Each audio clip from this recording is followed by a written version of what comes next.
Hello everyone, welcome to a new video. Today's lesson is about ambiguity, and today we are going to learn some types of it. But before to start, look at this picture. The man is saying, "Call me a cab." And the woman says, "Okay, you are a cab." The man is telling the woman to call him a cab, but she understands that she has to call him by that name. Have you ever had a situation like this, in which you want to say something, but the other person understands another thing? Well, it is called ambiguity. What is ambiguity? It has at least two different interpretations and the meaning is unclear. It is a word or a sentence that has two or more meanings. If you don't know the context about the word or a sentence, it is unclear for you, and that is ambiguity. For example, he gave her cat food. It can be either someone's cat was fed or someone was fed by cat food. Here we have two different interpretations. So the meaning of the sentence is unclear, and that is ambiguity. What is syntactic ambiguity?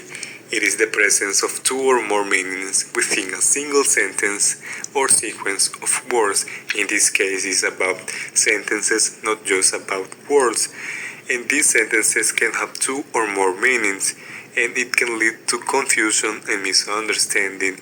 If you don't know the context of these sentences, it can be unclear for you. Syntactic ambiguity occurs when a sentence can be interpreted in more than one way due to the structure. It happens when a sentence has a complex construction, also happens from poor word choice, or if we don't take care about selecting phrases, it may have more than one meaning. Or if sentences are not properly constructed, it leads to misunderstanding and confusion for readers and listeners. Example, the chicken is ready to eat. It has two different meanings.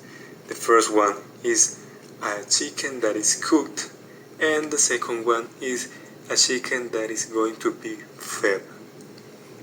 The second example is pass me the mouse. It has two different meanings. The first one is the electronic equipment that we use for computers, and the second one is the animal. Let's go with the other type of ambiguity. It is lexical ambiguity, and it is the presence of two or more possible meanings for a single word. It is also called semantic ambiguity. Also, it happens when a word has more than one meaning, causing a word or phrase to be interpreted differently from how the speaker or writer intended. Lexical ambiguity occurs in language when someone uses a word that has an unclear meaning because it could be understood in multiple ways, and when the reader or the listener doesn't have the same context as the writer or the speaker. Also, lexical ambiguity is what makes puns and other types of wordplay funny, and unintentional humor can occur when words aren't considered carefully enough. Now we have some examples. The first one is, I saw her duck. The word duck is referring to two different meanings. The first one is to an animal or the act of blending. All is depending on the context that you are talking. Let's go to the other example. It was cool. In this case, cool could either mean a chilly temperature or it could mean that something is cool or interesting. And now we have the last example. It is, I saw bats. In this case, the word bats has two different meanings. As we see in the picture, it refers to animals that appear in the night or refers to sport equipment. That could be baseball or cricket bats. And finally, I want to give you an advice. The best way to avoid lexical ambiguity in your writing is to provide your reader with as much context as possible. When your reader has context, they can better understand the intention of a word. Another way to avoid lexical ambiguity is to consider your word choice. Write clearly, simply, and consider using synonyms that can't be confused.